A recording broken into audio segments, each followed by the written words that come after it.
So Mark, I think I'll just let you get started since I see you're still good on time. So thank you so much, everyone. Welcome. If you have any questions, you can just have them on the chat and I'll be reading them out for our guest speaker. So thank you. Mark, you can get started. Hi, Nancy. Thank you for that. Just confirm that you can hear me. Yes, I can. Nice. Now that you've said I'm amazing, I'll try to be as amazing throughout the session. Anyway, thank you very much for that. I welcome you again, all of you, to this session on Android security and insecurity, two sides of the same coin. And we are going to try and just do a juxtaposition of how we can identify security vis-a-vis insecurity. And yeah, that will be in a short while. A disclaimer though, this is not a class on like hardcore reverse engineering of Android applications, or getting into the nitty-gritties of native Android, but it's just a lesson on how to really get started on identifying Android security and possible insecurities in applications, and that is in Android. So yeah, look out for that, and I'll begin. Interesting. So as I was thinking about this session, I decided, it's 2023, and the biggest thing in town is AI. And decided to poke around with ChatGPT and ask it if it can really tell me its opinion on Android security and insecurity. And oh my goodness, I was surprised that it starts by saying that it doesn't have opinions. Later, it tells me that, I can show you some of the things that you can improve on Android security. And, sandboxing, using Google Play Protect, encryption, blah, blah, blah, and all that. But the nice way to say that most of the things that we are currently doing this day and age, we can at least poke around with AI, see what advancements it has made, and if it's being fed the correct data, or the knowledge that it has, the so-called artificial intelligence. Yeah, someone said that when you're using such tools, BARD, ChatGPT, and whatnot, anytime it gets like an answer correct, or it gives you an answer that satisfies you, give it a thumbs up, or is it liking the response? Because now you enforce its training, which is a good thing. And when it does not like provide accurate results, you also like give a comment on that, so you enhance the training. Let's look out for that in the coming years, because artificial intelligence is here to stay, probably longer than we. Anyway, let's get started. Who am I? This slide is almost in every presentation that I've gone to, but it was really hard to write something about who I am, because I don't know the context to put the I in. So I decided to just go to my LinkedIn and Twitter, grab the profile and just dump them here. So yeah, you can see that I think that's who I am. I invested quite some time trying to write those two profiles, very short ones, but that's that. So aside from that, I'm a computer science student, but they could, and I have a very deep interest in security, and I think I love to describe myself as someone who's really fascinated about making the internet and its use safer and more meaningful to all the internet users. So that's me, and those are my socials there: Twitter, LinkedIn, and probably my website. So we can follow each other. We can like new articles we post or whatnot. But that's who I am. Currently, I'm a junior security analyst at Yale Bridges, and working there has really, helped me to really sharpen my skills in Android pen test, and that's why I'm also sharing this information with you so far. Cool. What will be the objectives of this lesson today? And quite a few things, and only three. So I'd want us to do a very brief introduction to Android. What are Android applications? How are they packed? How are they made? What technologies are used to power Android? Okay, both native and hybrid applications. So yeah, that's something to look out for. Then what about Android security? So what are the concepts to look out for when discussing Android security and insecurity? And as I said earlier, that Android security and insecurity like two sides of the same coin. And as we are going to see in the later slides, I tried to juxtapose the two, which means that I put them side by side, trying to discuss a security and an insecurity in the same context. And we shall see that. So I hope by the end of this lesson that we are going to be able to understand what Android is and what Android applications are made up of, and how to now relate all that to Android security and insecurity. Okay, so let's do a brief introduction to Android. As I was preparing for this session, I tried to go to Google Play Store and see how many applications are there. But it's out of my human capacity to be able to count all those applications. So Google came to my rescue, and I found out that we have more than 3.553 million mobile applications accessible for Android users to download. What that means is that currently, as we are speaking, no phone can hold, let's say, 0.01% of all the mobile applications in one phone. So that is to say that there is plenty of work to be done in terms of development and in terms of maintaining the security of these mobile applications. And the 3.553 million apps are not inclusive of iOS applications. So that's how much data, that's how much of security is needed. So if we were to guarantee the security of each application as a package, then that will be a bit difficult, because this means that you'd have to peruse millions of applications to just make sure that each meets its security standard, which is pretty hard. So yeah, apart from that, something about Android applications and mobile applications in general is that as you have that mobile phone in your pocket, so is the code that is running those applications. So the code in that mobile phone can be readable or not. And this means that it can either be obfuscated, it can either be,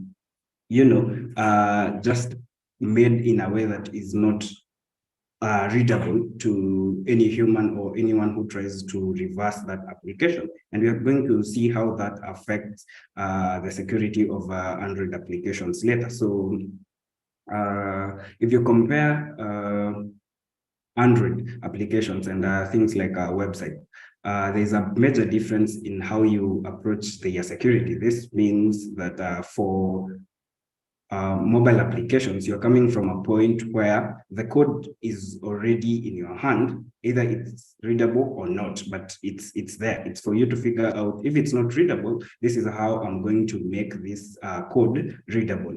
Vis-a-vis web applications, where you are just presented with a client side, and then as you interact with the website is when you start discovering the other side, which is the server side. So that's also a major thing to note about Android applications and mobile applications as a whole. You always have the code in your pocket, readable or not.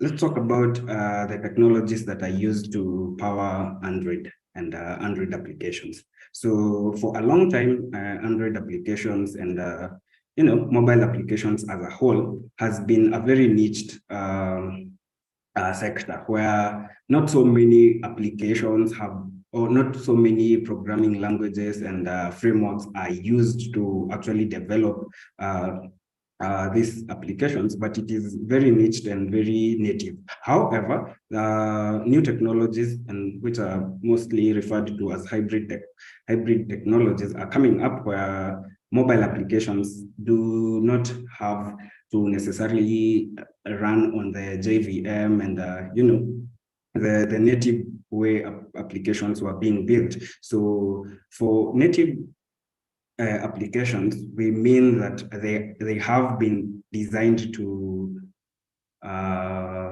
natively or to naturally exist in Android. And technologies used for native development include Java, Kotlin, and now things like Flutter, which now uses Dart and whatnot. But we're going to look at how that affects the security also. So for hybrid technologies, that includes things like React Native. Probably you know of React.js for web developers.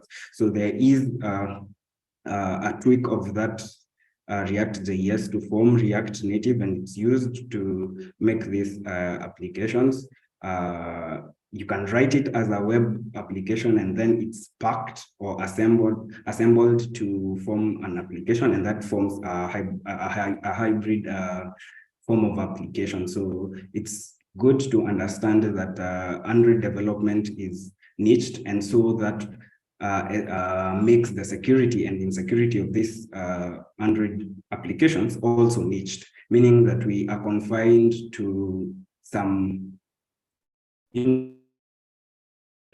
technologies that have been existent for quite some time. So there has been a lot of work done to know how to go around the security of these applications. Okay, so a takeaway from that is that we have native and we have hybrid technologies. Native applications use Java, Kotlin, and now moving to newer technologies like Flutter and Dart. And then we have hybrid applications which use React Native and React Native and other technologies. Cool. Let's talk about the so-called APKs or applications. So whatever we see in our phone is the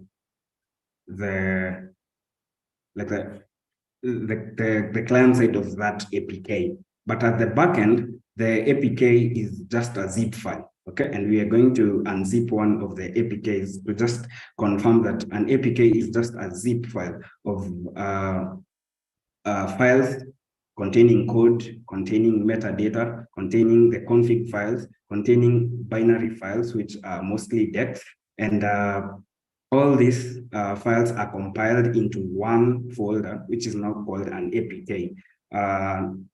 There are newer technologies that compile this to XAPKs, and this means that the config files and the metadata go into different mini APKs, and then another base APK is left behind. But nonetheless, when you're doing reversing or when you're trying to poke around the logic of the application, you just focus on the base APK.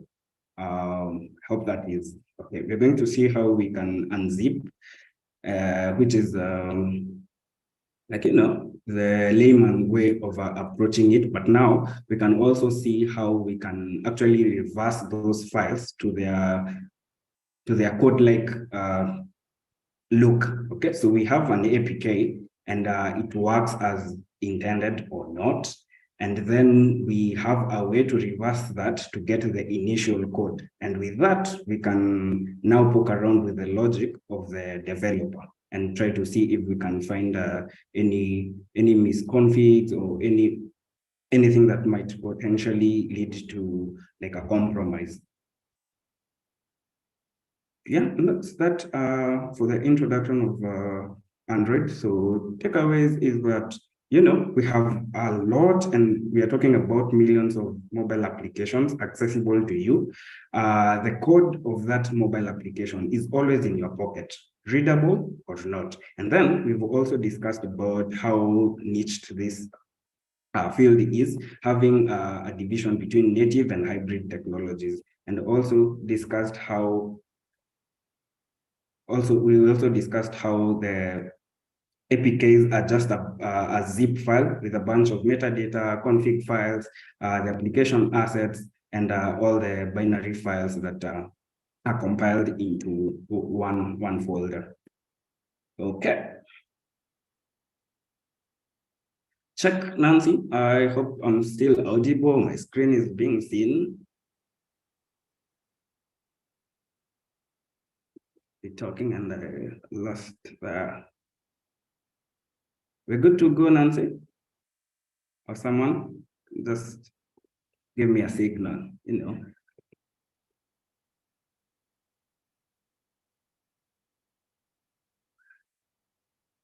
Waiting for a signal to just that we are together. Oh, we are good. We're good. Nice. Okay, cool. So, we can continue with the application structure. So most of the Android developers and people who are doing like Android or mobile application development are already familiar to this structure. Okay. But what about someone who really is not necessarily from like a developer background, but what wants to understand the high level structure of an application? What does it consist? These files that we're talking about being compiled together to form this APK, these binary files, what are they? How do they come to be? And where do you look for them? So that's basically the application structure that we're going to discuss as follows. So you can see on the diagram, the file, yes? Mark, sorry Yes. to interrupt you. Cool. I had issues, so kindly add me back as co-host because I think Sure. you're the host now. Yeah, okay, thank you. Okay. Yeah, okay. Let's see.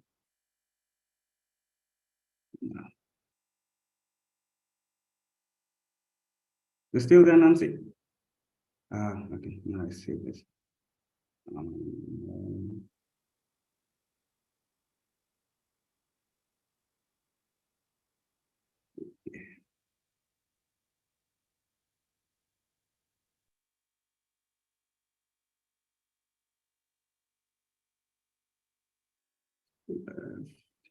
Has Nancy left? Because I can't see her anymore. Oh, I'm still here. Oh, you're still there? Yeah. Okay. Sorry about that. Okay, so thank you. That's okay. Yeah, thank you. I'll help you with the admission, so you can just Cool. proceed with the session. Now that's fine. Okay. So anyone who's joining right now, we've just finished the part where we introduced Android very quickly, and we just mentioned about the vast numbers of mobile applications that we are having, and that is almost or a plus of 3.553 million applications that are accessible to you. And that means that for every application you put in your phone, the code is in your pocket, readable or not. We're going to see about that later. We've also highlighted the technologies used for the development and also discussed briefly what an APK entails and what is inside an APK. So now we're moving on to like the application structure of an APK. And now this helps us to understand from a security point of view, when I get an application and I've been able to reverse it, what am I looking for? And why am I looking for that thing, and where do I get that thing? So let's start with just an overview of that, and it's summarized very well in that diagram, where we have the manifest, and the manifest is just a file containing all the metadata, all the permissions that are required to, it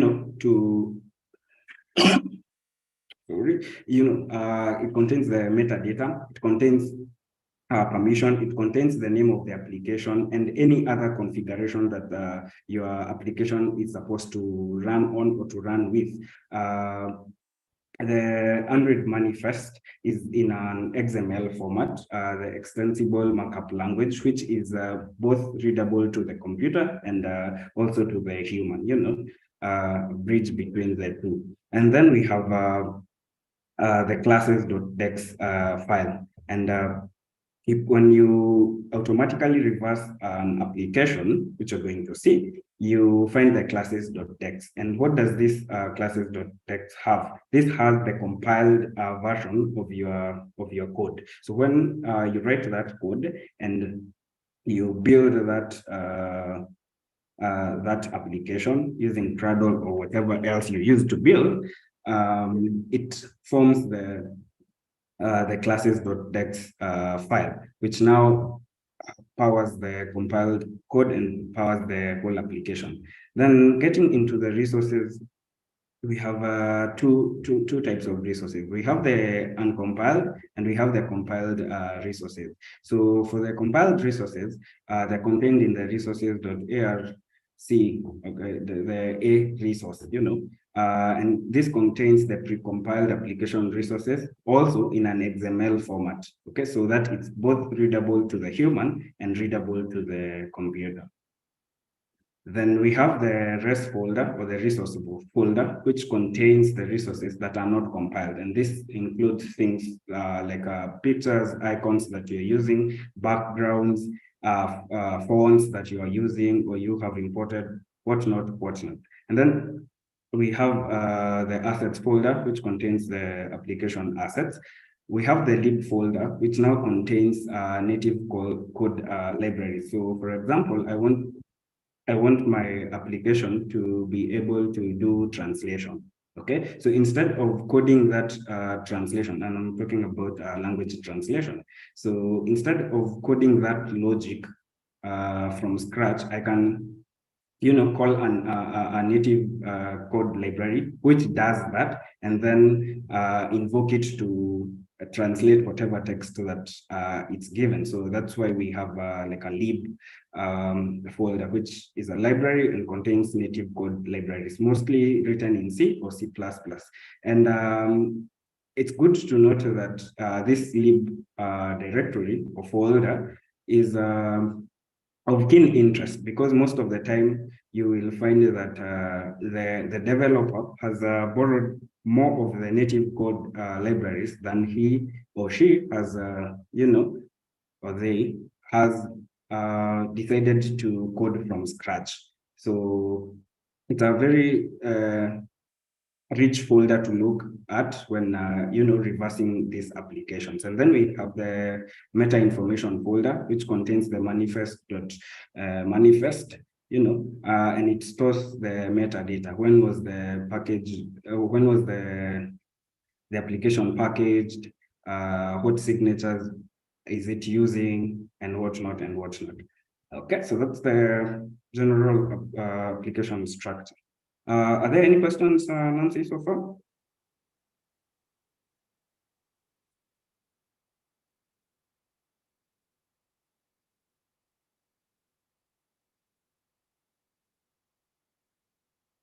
I assume that no. Okay, cool.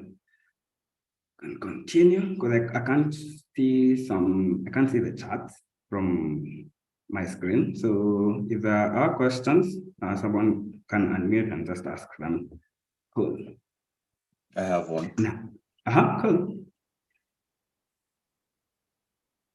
If you go back to the previous slide.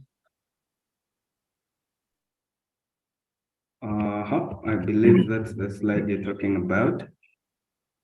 Yeah. Why should we care about the application structure? Why should we care about the application structure? Yeah. Cool. So I'd first ask you, do you understand the application structure? Yeah, as you've explained it, I have. But Nice. Why is it relevant? Why is it relevant? Yeah. Because we do not want to walk into a swamp thinking that it's a tarmac road. We don't want to get into the end of a cliff thinking that we are only getting started. So we need to understand, when I reverse this application, what do I get? Okay. And as I said, this is coming from a non-developer point of view, because if I'm coming from a developer point of view, I know this is what I develop. These are the libraries, these are the folders that I use, to pack this application. But now, if I'm coming from a point of, this is my first time reversing, this is my first time interacting with mobile applications, I need to understand, I know this application sends a chat, but how does it send that chat? Where are the codes written? Are they just scattered everywhere? Which library is of interest to me, and whatnot and whatnot? Well, Okay. hello. Hi. Yes, I've got one question.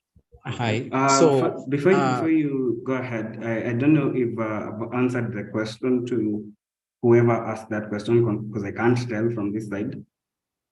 You have. Thank you. Okay, cool. Okay, so I want to ask, is Android security a handy tool when it comes to cyber security, the red team side point of view or something? I think I'm having a challenge to understand that question. Kindly try to rephrase it, or just ask that and then I'll try to rephrase it for myself. I mean, can I incorporate the knowledge from Android security with the teaming side of cyber security? Okay. Interesting. I'm tempted to say, of course, yes, that is what happens. But just to bring you home is that when we talk about red teaming and when we talk about pen testing, again, there are like the two sides of the same coin. And this means that when you understand mobile application security or Android security, this means that it puts you at a level where you can engage offensively in teaming up with people to try attack this mobile applications, which basically is what we call red teaming. So the first point is to understand the application security, and then now it's for you to decide: is it going to be offensive? Is it going to be on the other side of doing it for protection and for defense? So sure. Understanding mobile application security and pen testing is very important in engaging with red teaming activities related to Android or mobile application security. Does that answer your question? Yeah, thank you. Cool, Jeremiah Gape. I think I got that name right. Okay. Any other question? I have one. I do have one. Mordecai? Yeah, pertaining to the application structures per se, is this what we're going to be dealing with, especially when we're reverse engineering most of the application files? Or the question is this a general overview of APK files, or do you find some other applications that are structured differently, but still these as the core components? And then on the various techniques that we might use as we go on, is that going to be applicable in events such as CTFs in terms of Android reverse engineering? Yeah, sure. So let me first answer your first question in regards to the application structure.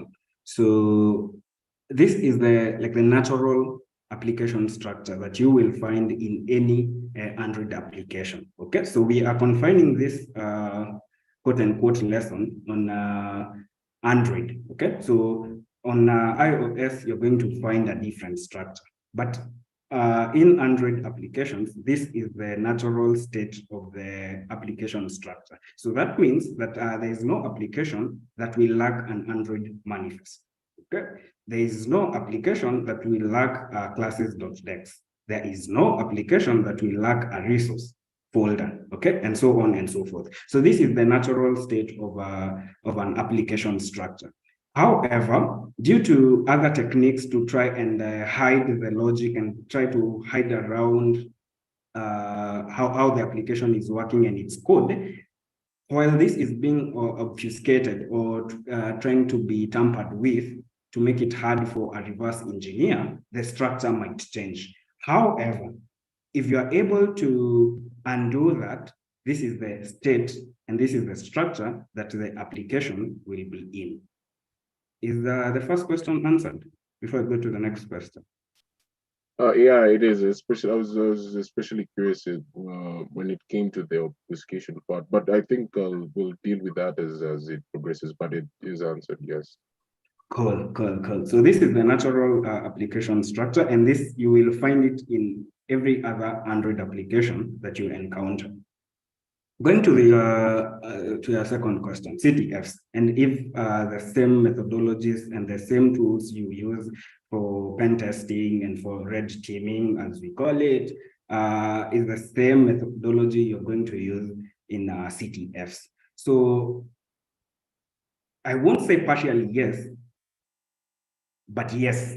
Okay, and this is it. So it's in CTFs, they are mobile applications. In real life, they are mobile applications.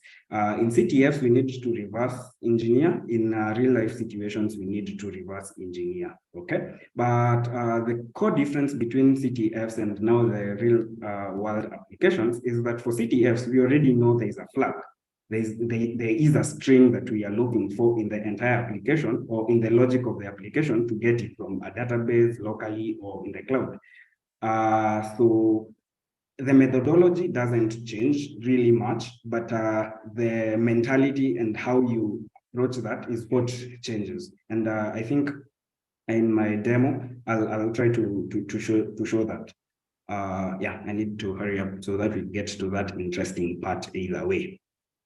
So yeah, so the mentality is what is different, but the methodologies and the tools remain constant. I think that answers your question. Yes, it does. Thank you. Okay, nice. Hope we are cruising on nicely. If you still have a question, please ask, or if you want to input on some of the questions that people are asking. If you have an extra answer, you can, drop it in the chat or just unmute and uchangie so that we can have a fruitful session. Anyway, thank you for the questions. Oh, we get to the tools of trade. Now this gets interesting because someone might crucify me for only mentioning five tools, and I'll accept to be crucified because we work differently, and these are some of the tools that work for me and they work for many other people and probably won't work for many other people. But we are going to briefly discuss what these tools are used for and probably alternatives to these tools. Okay. But these are some of the core tools that you will interact with when reverse engineering or trying to manipulate or even to augment what an application is able to do to your advantage. So let's start with the engine. What powers Android development and Android security? It's the Java development kit, or the JDK. There's this meme that I came across, and it really resonated with me and a couple of other friends, that people are migrating to Java 21, and we are on version 8. Probably most of you who are developing relate to that. So it doesn't matter whatever JDK you have, but when it comes to the tools now, like let's say Frida, you might want to upgrade your JDK so that you are able to get functionalities that other tools using the engine offer. Okay, so yep, so don't worry too much about the version of Java you are on, just to make sure that it works for you. And if it works, yeah, don't touch it. When we go to JADEX GUI, JADEX GUI, think of it as the tool that powers the blueprints and the schematics of your application. So as we are going to see, JADEX GUI allows us to take an application in its APK format. As we said, the APK is just a zip file, and then convert it to its Java code. What an interesting tool. I think of all these tools, I love JADEX GUI the most, because it means from an APK, I'm able to get code that is more or less an equivalent of what the developer wrote, if it is not obfuscated or tampered with. And then we have emulators and rooted devices.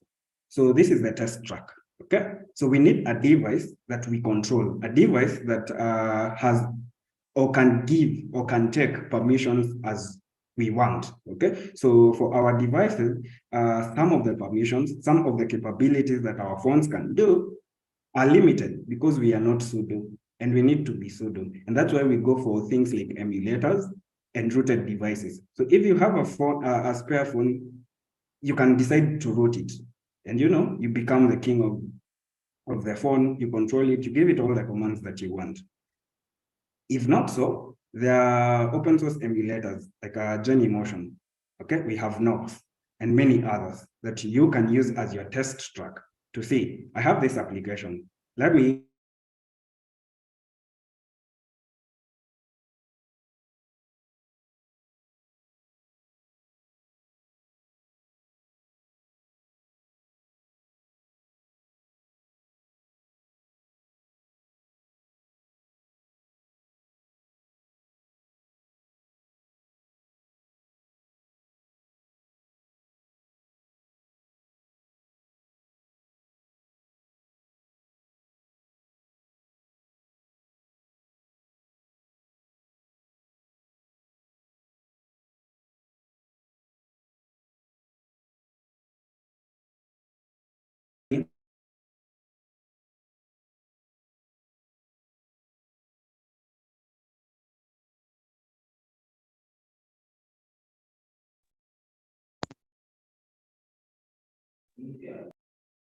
oh goodness. Mark, I think we lost you. Oh, for how long? I'm really sorry. The past, I think 2 minutes. The past 2 minutes. How much minutes, Mingi? We lost 2 you. minutes. We actually can't even see your screen. I don't know if it's just me.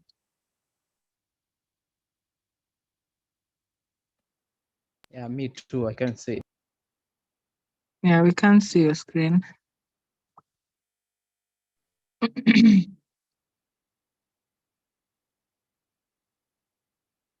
let's give him a minute to sort that out. Okay. Yeah. And now I can see your screen. You can see my screen. Can you hear me? Yeah, yes, I can hear Oh you. goodness.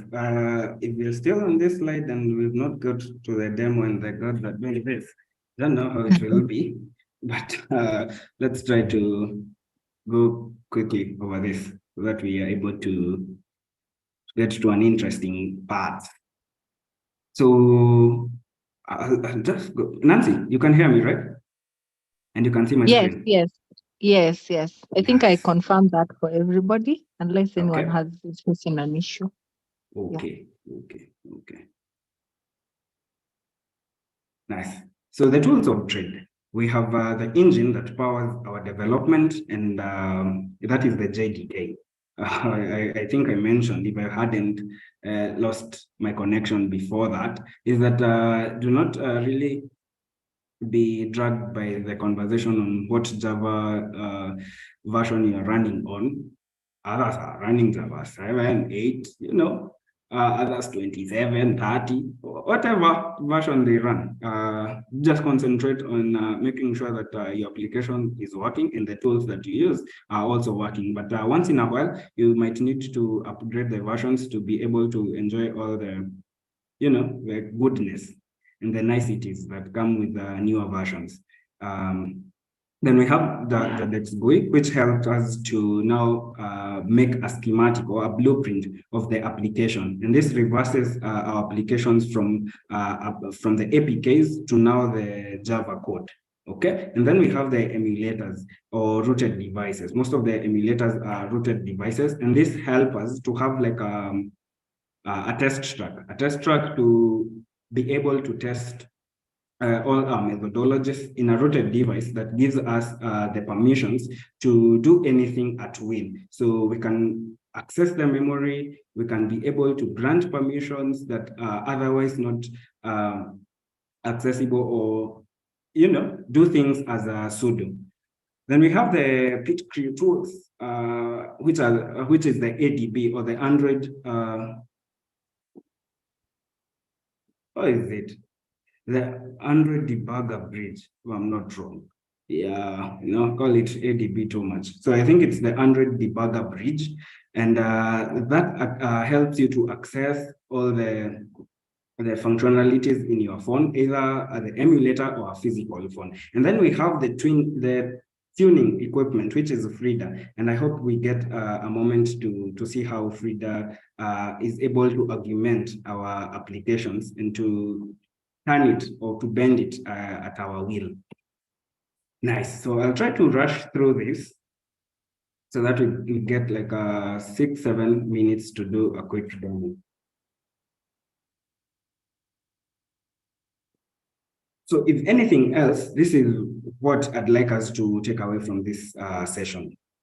The juxtaposition between security and insecurity in Android. So this means that for each security layer or security concept, we want to juxtapose it to its insecurity concept. Okay, so I mentioned that security and insecurity are, two sides of the same coin, and we want to actually see how that plays out. So, number one, the permissions.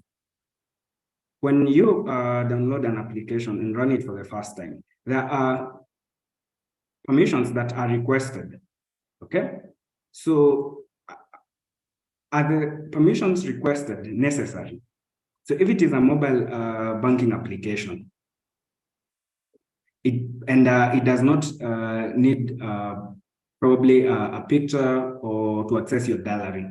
And the mobile bank application that you have downloaded requires you to share your location and your camera permissions, that is. Does that raise questions? So when we talk about permissions, yes, they are necessary permissions that are requested for the application to run as intended. But when are these permissions needed? Are they needed always? So there is a route to only allow ones. Are they required to always be on, and why? So you must question that. For every application you download and you ask as a developer for permissions, check for that. So if you get an application and you've reversed it, and as the logic says, it requests for permissions that are otherwise not needed. You see, we put question marks there.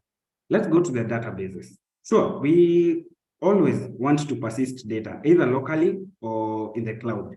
But how do we do it? Is the database in the cloud protected from people who get access to it? And if data is stored locally, is it encrypted?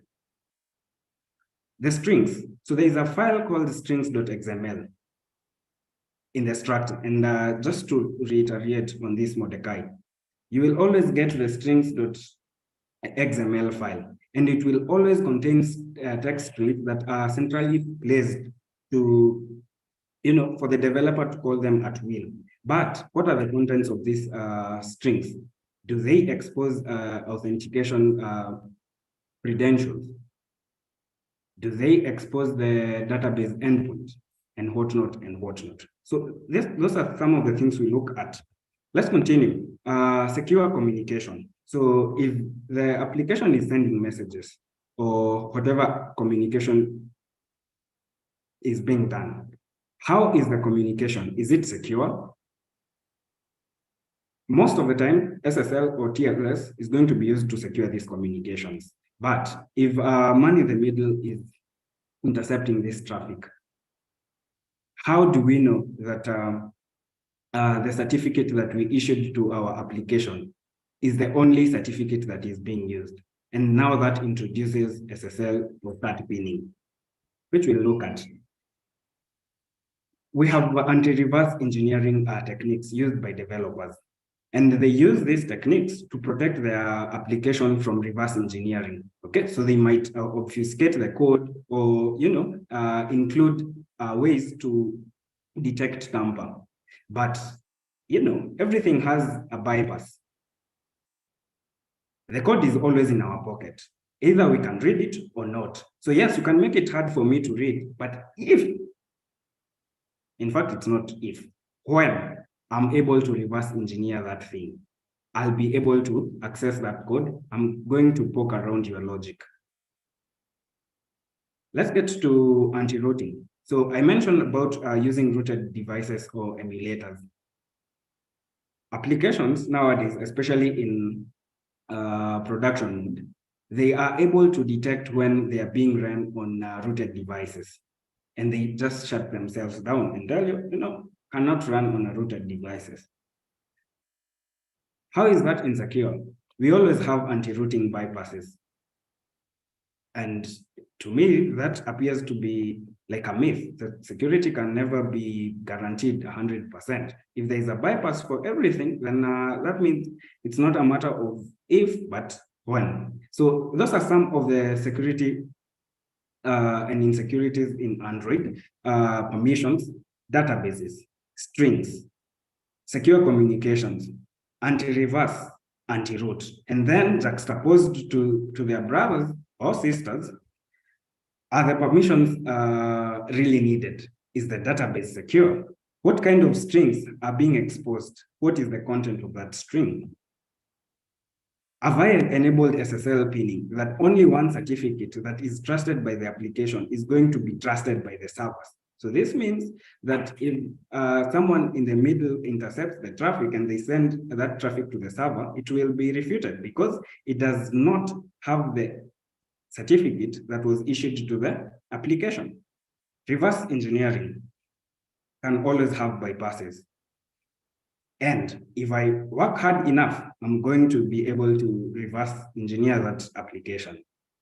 And of course, if you've detected roots, there is always a way to bypass that. Yeah, so see, we have like 9 minutes. I hope we are going to have like some 5 minutes to do a very small live demo.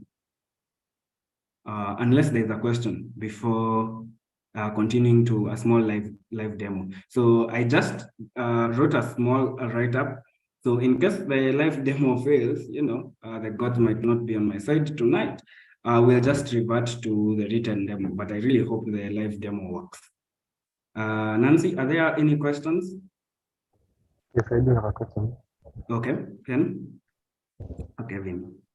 With regard to point number 5, you talk about anti-reverse engineering. Okay. Now my question is, how do you ensure that your application is maintainable How do you ensure that your application is maintainable? Maybe you develop an application, but you may not be the I think one I'm missing that word. How do you ensure that your application is maintainable. maintainable? Yes, you might develop an application Okay.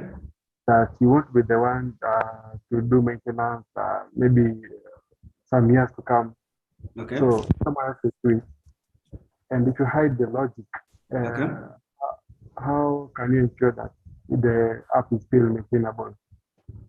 Yeah, sure. So I get your question. So you do not do the obfuscation and the tampering on like the build stage. You do it when you're taking the application to production. So you have the code base already with you. You have all the logic. You have like a let's quote unquote call it a normal application with its code with all the logic coded in it. Then when you're taking that application to production is when you do a clone of your build, or you do like a clone of your build, and then if you are certain that it's working as intended, then you do obfuscation on that code and take it to production. That means that you have a copy that has your code.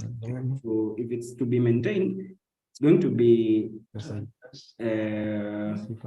augmented on the code, and then a clone of that is taken, obfuscated, and pushed to production. Okay. Does that I answer have your a question. Yeah, sure. Thank you. Okay. Stuxnet.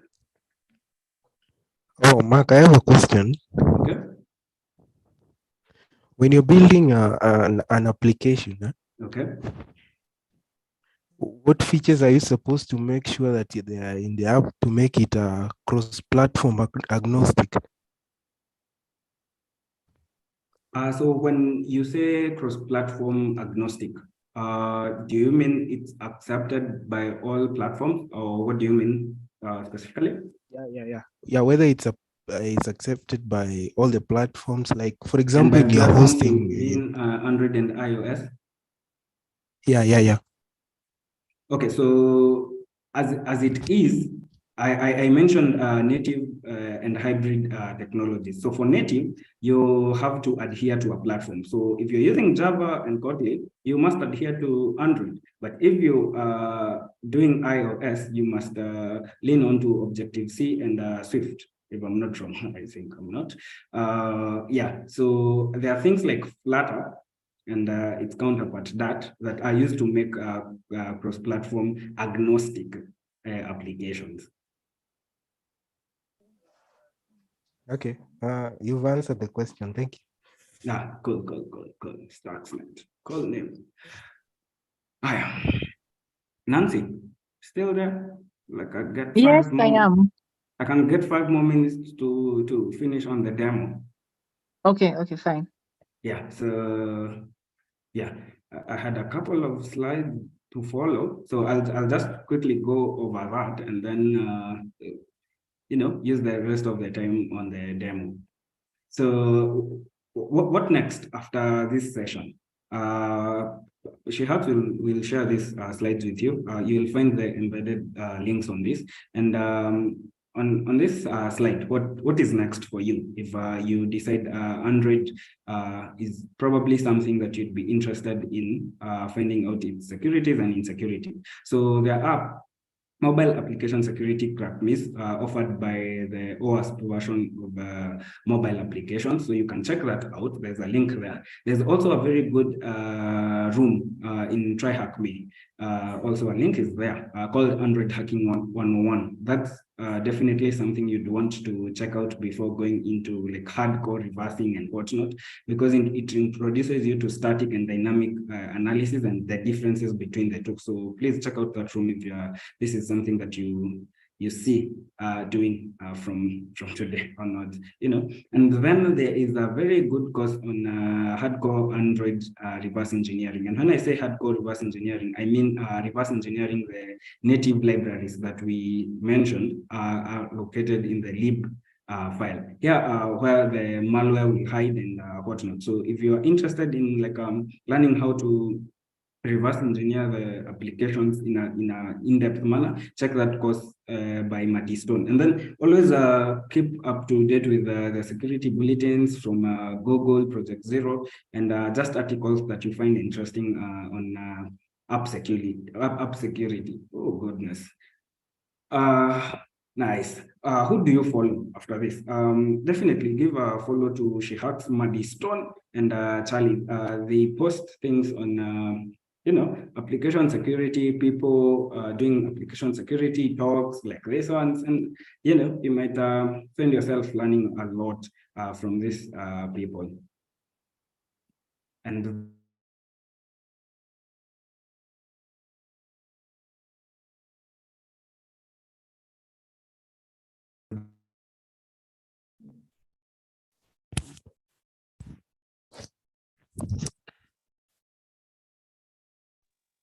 Mark, I think we lost you.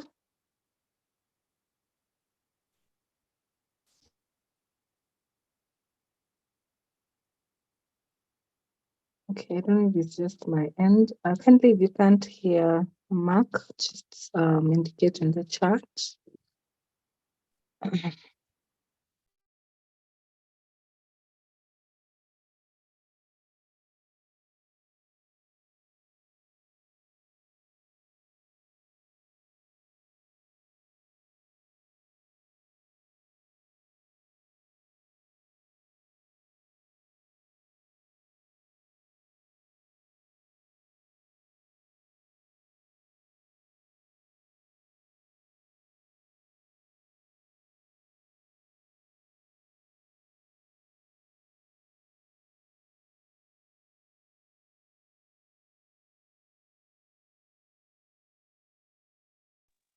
Okay, and I think it's not just me. Then you can give me maybe 2 minutes to sort that out.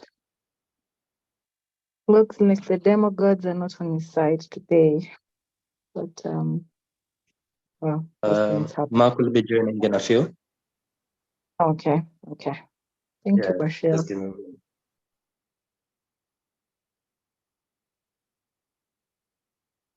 Mhm. I hope we are learning much. So this session will be available on our YouTube page after the session ends. So in case maybe you've lost we've lost you somewhere, you'll be able to have the chance to revert. Also, just before he comes back, I would love to share that we are still looking for presenters for Tuesday and Thursday sessions. So if you feel you have something you want to share with the cybersecurity community, feel free to reach out on our social media pages at hi, Nancy, Kenya. I'm back. Oh, hi, Mark. I don't Welcome know back. who is saying bad things about me. I'm not superstitious at all, but the rate at which I'm dropping off tonight is worrying. The demo gods are not on your side today. They're not on my side at all. So what I'll do, I'll just continue to present the written demo because as it is, I can't do the live demo. And I predicted it. So that's why I had a backup of this thing. Okay, sure. Otherwise, if we decide to go the live demo route, I'm going to take forever. And I just want to show people how reversing and, poking around with the logic looks like. So I'll just continue with like a written demo. Okay. Okay. I'm thinking, Mark, we can do the written demo now. Then we can plan for a follow-up session. If that's okay. Sure. Okay, Yeah, perfect. sure. Okay. So just make me co-host so that I'm able to present my screen. Oh, yeah, sorry. Okay. I think I didn't pray enough. Yeah, goodness. Don't worry. It's fine. Nice.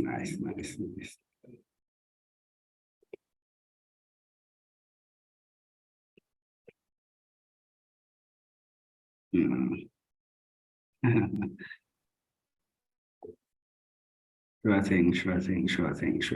Can you see my screen?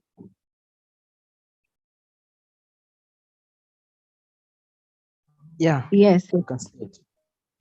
Sure thing. So recently, I think last week, I joined in one of the CTFs for, I think, was it Mordecai who was asking about methodologies used in CTFs vis-a-vis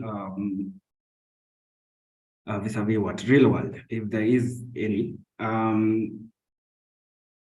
Yeah, and I'll just try to demonstrate how I went through a challenge here, which I had very few solves. And let's see how we can develop a methodology on doing this. So the challenge was called Nahamstagram, Instagram, and the author asked us a question. So Nahamcon now has its own secure mobile app. Can you see if it's truly secure?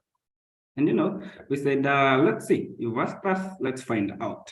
So the first thing that I do, you can find this article somewhere. I think did I send this to you, Nancy? I Can share with the don't rest. think so. But you can just share it maybe after the session. I think. Okay. Sure thing. Okay. So you'll just find this on my blog post. And you can be able to download the APK to, work around with it. So I downloaded the APK and installed it on my emulator. I use Genymotion, so it's installable on Linux and Windows. And then I had to interact with the application as a first-time user, to understand what can it do, what can it not do, and how am I able to plug into that mix. So you see, I saw that it has a sign-in. Okay, good. It has a sign-up. Okay. It has a place where I can view my posts, and it has a place where I can create a post or save a draft. Nice. Sure, and they tell me that these drafts are secure. Okay, let's go on and see if the drafts are really secure. So these are some of the notes that I took. It requires sign up for the first time user, and also it accepts like a dummy email. So I can do like stuxnet@shehacks.com, and it will go. It doesn't verify if it is a valid email or not, and then it requires sign in if you're not a first time user. Okay, so if I had an account, I'll log in. View post, cool. So what I thought about the next steps were, will I be able to get like a broken access or an IDO, which is an insecure direct object redirection. Okay, so is that like an admin account? Can I access another user's account? Nice. Am I able to do like an SQL injection on the database if I find one, so that I can reveal hidden posts or drafts or credentials? Cool. So that's it. I saw it as a user. Now let me go to like the hacker mode and now try to reverse engineer. So I just power up Zadex GUI. So for those who haven't seen Zadex GUI, our schematics and blueprint tool. This is how it looks like. So I think I can zoom in, right? Yes. Now that's better, I presume. Cool. So Zadex GUI power it up, and then Zadex GUI has an option for to accept applications, DEX files, etc. So I give it my application nahamstagram.apk. Then it converts that to like the code and gives nahamstagram apk.jadex. Cool. So first thing, Mordecai, I'm on your case again. I already know that there is a manifest file, so I go ahead to look for it.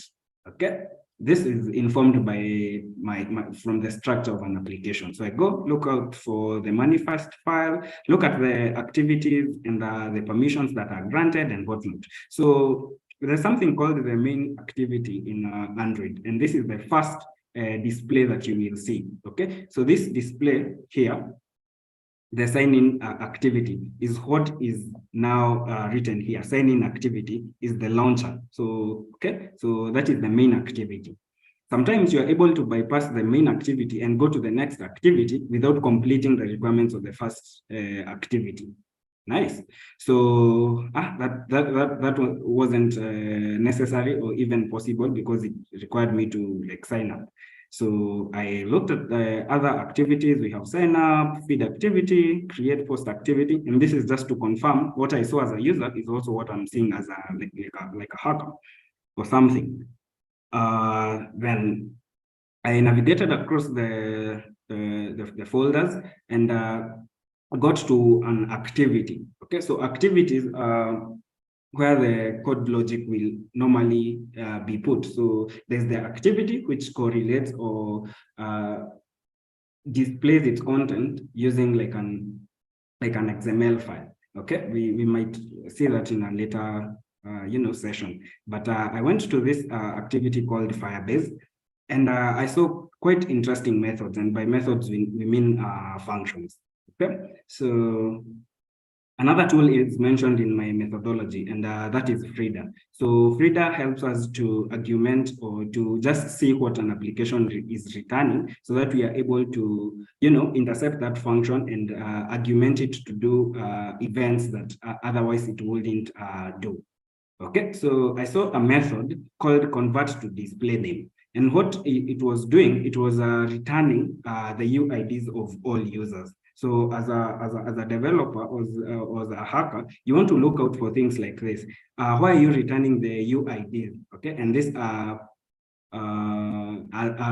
user identifiers. If I have a user identifier, I might be able to fake that person and be able to access their things. So I found that method to be very interesting. So I decided to poke around and using Frida, I was able to intercept the return values of that method. Yep. So here are some of the code that I used. This is called what? This is called a Frida snippet. So you use Frida snippets wrapped around this code here called it's in a JavaScript file, and you run it. Probably we can have another session where we discuss about Frida and all these other tools in depth. But that is it. So I ran Frida and was able to get these UIDs, if you can see here. So this was what I got returned. So I got the UID of Nahamsek and the UID of John Hammond. Pretty interesting. So I again went through the methods and the functions being used, and there's a function that is supposed to get the drafts. And they said that these drafts are secure, but at the same time, you're showing me the UIDs of other users. So what can I do about this? So I go here and check what this function does. And in this function, just too long don't read about it, is that it checks for the user ID, and then it returns their drafts. Okay, so that is interesting, very, very interesting. So can I be able to intercept that using Frida, hook into that function, and then say, Naham, give me my drafts, and yet I'm not. I've just gotten the UID and pledged to be them. So this is another script to hook on that. And then I decided, because I have two other UIDs, why don't I pretend to be Nahamsek? So from this script, I changed the UID to Nahamsek. You can see here that you can do a very small, too long, don't read about this. It's supposed to hook into this class and then look for this method called get drafts. And then after it hooks on that, it should tell me on my console that, you've hooked into that method, so we can begin doing things. So I change or modify the UID to this specific one, which belongs to another user. And then the path that I want to go is the drafts path. So, and then call the getDB values for that. So, and that's done. So when I run that script, it tells me, you are hooked into drafts. Nice. Then I go to my create posts and view drafts. And I can see his drafts. So this means that the drafts were not secure anymore. And I got that flag, submitted it, And you get your points, feel good for a minute, and that's that. But anyway, after the fun and all that, let us advise an author or the developers of such applications how they would protect against such vulnerabilities. So the vulnerability that was there is that they allowed like insecure direct object redirection or references. So this means that as a user, I can use another UID to access the drafts of another user. And this can be mitigated by making sure that there is proper authentication and authorization checks to ensure that if I claim to be this user, indeed I am, and to also make sure that in the database, the permissions for each draft has been set to a specific UID. So before my drafts are fetched, they confirm, is this the UID that is calling this object? And that is that. The challenge had only 30 solves. So you can imagine reading about a vulnerability and trying to replay it on a CTF is the same way that you would learn about a vulnerability and go ahead and try hack your way into bug bounty and all that. So yeah. That's it for the written demo. I hope one day when the demo gods allow, I'll have a live demo. Thank you very much.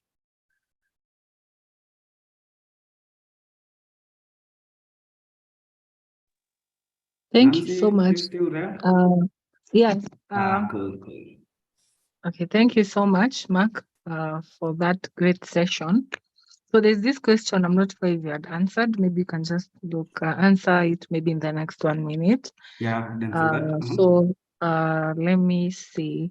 It was a question by Joseph. He asked, what is your take on insecure data storage on Android? I don't know if you had covered that. As Just an to AI confirm. model, I'm not trained to answer such questions. Okay. Anyway, no, I'm just kidding, Nancy. I'm just kidding. I'm just kidding. So Okay. I have quite some few takes on that, but probably I'd want to know his point of view when he asked that question, because when it comes to unsecure databases, it can be local, like storage. So for example, WhatsApp has a way to archive our messages so that we can retrieve them if, we delete our WhatsApp or something. And then there are way, these messages have to go to the DB, so that when you use your web WhatsApp, you're also able to get the messages. So I don't know the point of view, if he's asking about like the local DBs, which mostly run on SQLite or other cloud DBs. So yeah.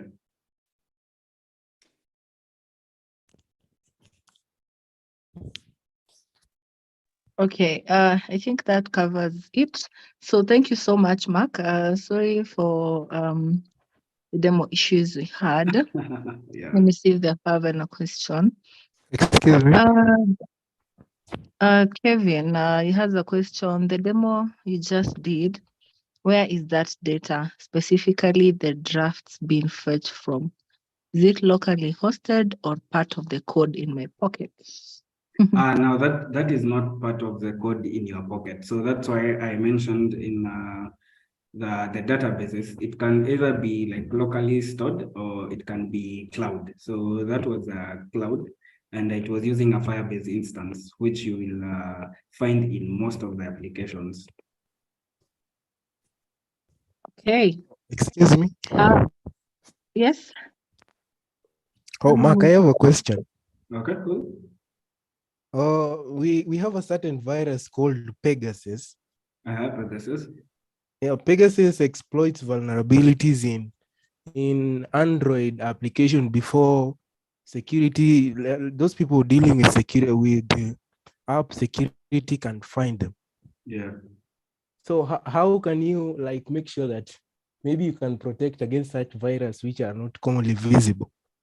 Okay, so there's something called zero-day vulnerabilities, and what that means that there has been like a 0 day before the vulnerability can be patched, or like a security what are they called? Like a security release is given about how to go about that vulnerability. So it's very difficult for us to escape the 0-day trauma. But if you look at some of the people I said you should follow, someone like Maddie Stone, worked as a security researcher at Google Project Zero. And what they mainly do is to make it hard for this 0 days to be exploited. So they try to find these 0 days as early as possible, or try to nudge other security researchers to responsibly disclose such vulnerabilities. But there are known 0 days vulnerabilities that are being exploited by the malicious kinds of Pegasus and others. So sometimes it becomes like a myth to say that we can fully secure ourselves, but from projects as Google P0, we are able to at least have faith that someday, if not today, we are able to make it hard for the malicious kind to target us with 0 days. Okay, question answered. Cool. So Okay, Nancy, I'll share with you the slides and the link to the written demo, and then Okay. people can look into that and have some fun. Okay, perfect.